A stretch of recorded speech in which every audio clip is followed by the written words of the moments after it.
I was born in Riga, Latvia, Right. in 1923. I lived there till 10 years old. I mean, what's your Russian name? Zama, How do you spell that? Z-Y-M-A, from Riga to Haifa or to Palestine to see my sister. And I lived with her another 5 years. Totally 6 years I lived there. And then my dad didn't see me for this time, so he sent me a ticket to come to visit him for the summer vacation. And I left in Haifa with a boat to Romania, and from there by train to Latvia. Just a week, 2 weeks before the war started, World War II. My dad was running a tobacco factory there. When that split became effective between Russia and Germany, yeah. After a short time, around 7 days, they decided that they're gonna evacuate. My mother called my dad, and he said, I can't leave the factory just like that. They had 300 workers there. So he said, let Sam go with the company, and we're gonna come later. And we had relations in Russia. My dad was born in Odessa.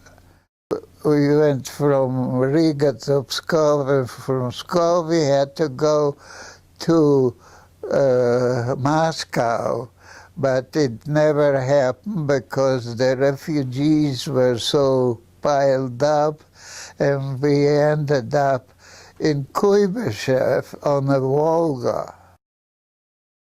And from Kuibyshev to Saratov. In Saratov, the same thing was a reorganization.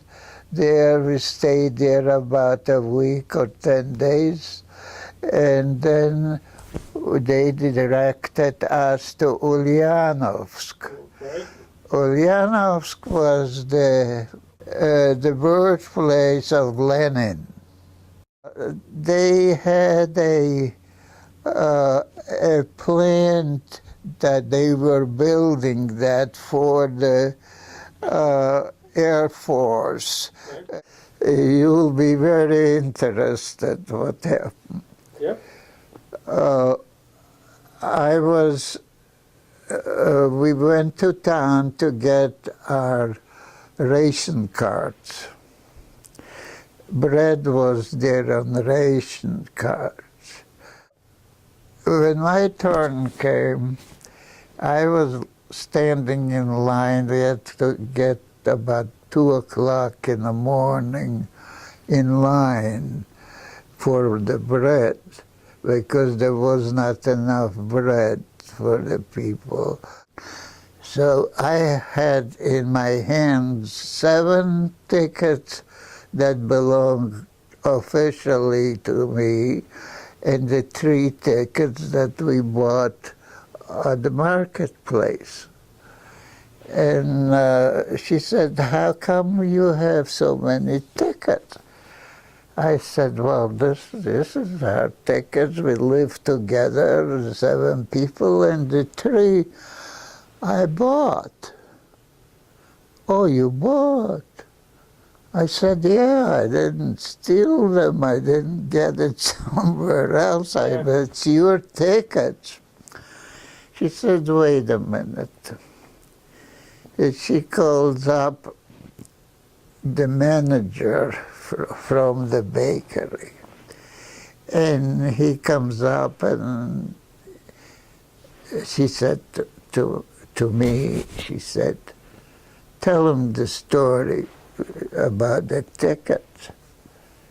I said, okay. I told him the same thing. These are 7 ticket hours, and the 3 ticket I bought at the marketplace.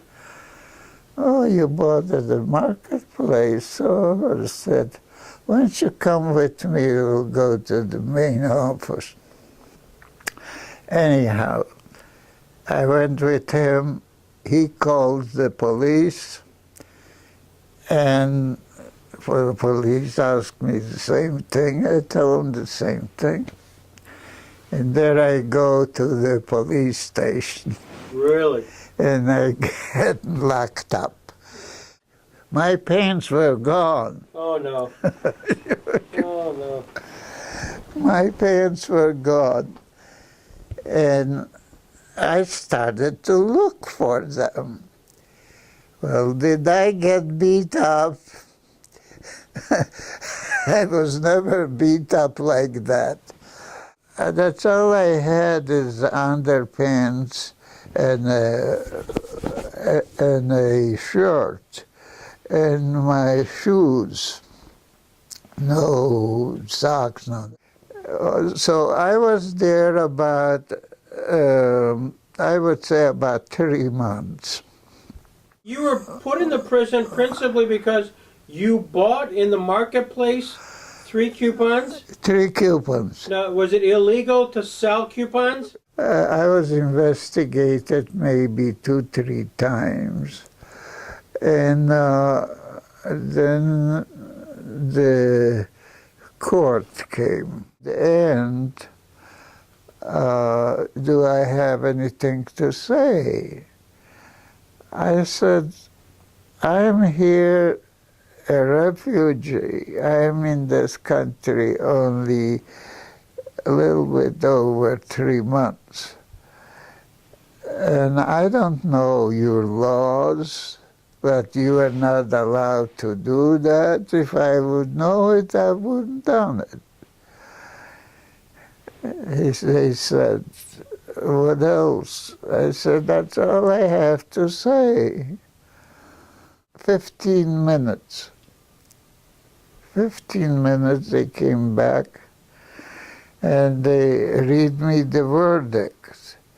Under so-and-so, under our law, this and that, you bought the bread coupons and your sentence 5 years and 3 years, you're going to lose your rights. You lose your rights. Wow. And that was it. I spent there 3 years and 12 days. My gosh. 3 years and 12 days I was imprisoned in Kirchhoff. Was it like a gulag? I mean, we usually hear the term gulag. It's sort of a labor camp. That's what it was. Yeah, so you were in a gulag. That's what it was. Later on they called that a gulag. I got in there. 3 years. Your rations was given you according to your production.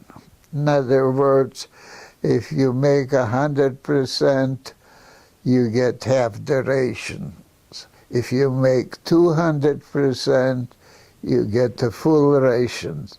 And so, but all that 200% didn't give you enough to survive. I'm just curious, while you were in prison in the jail, were there pictures around of Joseph Stalin? What kind of, where you were in prison, was there propaganda pictures floating around? They had, on the whole project, they had big pictures, while they were building it. Right. Yeah. So this was Stalin. They were Stalin and all the big leaders. The Jewish people, there were 100,000 Jewish people in remained, the one that survived was 1,000 people from the 100,000.